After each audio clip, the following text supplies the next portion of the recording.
Hello everyone, welcome back to my channel, The Past Magical Moments. Guys, actually today we are at the Sri Guru Ashram and it is in Naktala. তো actually আমার ফ্যামিলির সবাই শ্রী গুরু দুর্গা প্রসন্ন পরমহংসদেবের দীক্ষিত, তো তাই মাঝে মাঝেই আশ্রমে আসাই হয়। তো ওই জন্য তোমাদের সাথে কিছু আজকে আমি পিকস আর মেমোরি শেয়ার করব। সো চলো এনজয়। তো দেখো আমরা আশ্রমের ভিতরে ঢুকে গেছি আর তোমাদের পুরো আশ্রমটা দেখাচ্ছি।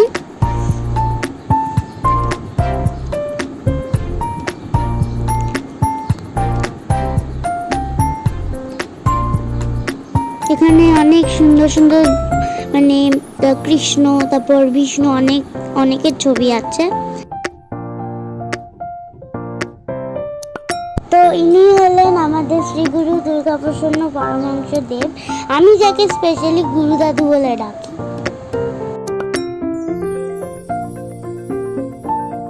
তো গাইজ, যখন আমরা আশ্রমে যাচ্ছিলাম তখন কিছু ছবি আমি তুলেছি আর আমরা দিদুন দাদাকেও সাথে নিয়ে গেছিলাম। তো এটা গাড়ির মধ্যে আমরা কিছু ছবি তুলেছি, সেটাই শেয়ার করলাম। আর এখানে একটা ছবি, আর এটা বাইরের একদম যে বাইরে থেকে যে চক্রটা সেটা দেখাচ্ছি। আর এখানে আমি দাঁড়িয়ে আছি, সাইডে তোমরা দেখতে পাচ্ছ। আর দেখো এখানে বিষ্ণুর ছবিও আছে। তারপর এটা হচ্ছে নাট মন্দির, দেখতে পাচ্ছ।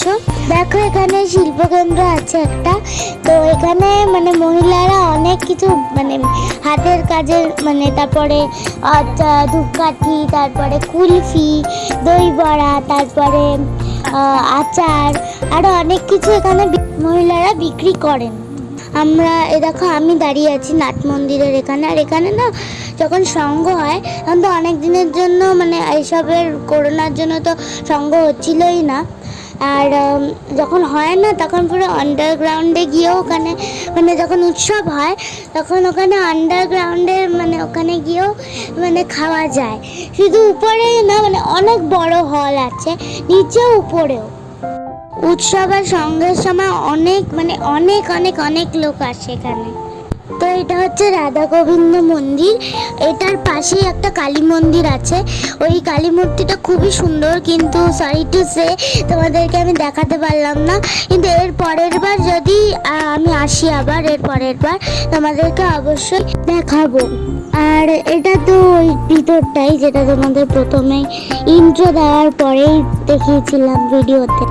তো গুরু দাদুর অনেক বড় জটা ছিল, ওই জন্য এটা আশ্রমেই সুরক্ষিত করে রাখা আছে। আর এখানে দেখো আমি জুম করছি, এখানে আলমারিটা যেটা আছে এখানে ওনার সব সুরক্ষিত জিনিস, উনি যখন কোনো ভ্রমণে যেতেন, তখন ওখানে তীর্থস্থানে যেতেন, তখন ওখান থেকে অনেক কিছু নিয়ে আসতেন, যেমন তীর্থস্থানের জল, পাথর, তারপর আরও অনেক কিছু, সেগুলো এখানেই রাখা থাকে। এটা ওনার ঘরেরই ছবি, ওনারই ছবি। আর নাট মন্দিরে যে সিঁড়ি হয় ওখানে আমি, দিদুন আর দাদাই বসেছিলাম। আর এটা মায়ের একটা ছবি। আর তোমাদের বাইরেরও একটা ছবি দেখিয়ে দিলাম, পতাকা, তারপর আরও অনেক কিছু উপরে তোমরা দেখতে পাচ্ছ। তো আশা রাখছি তোমাদের এই ব্লগটা খুব ভালো লেগেছে। If you liked it, smash the like button over there and don't forget to share and subscribe to my channel and press the bell icon. So till then, bye bye everybody. Thanks for watching.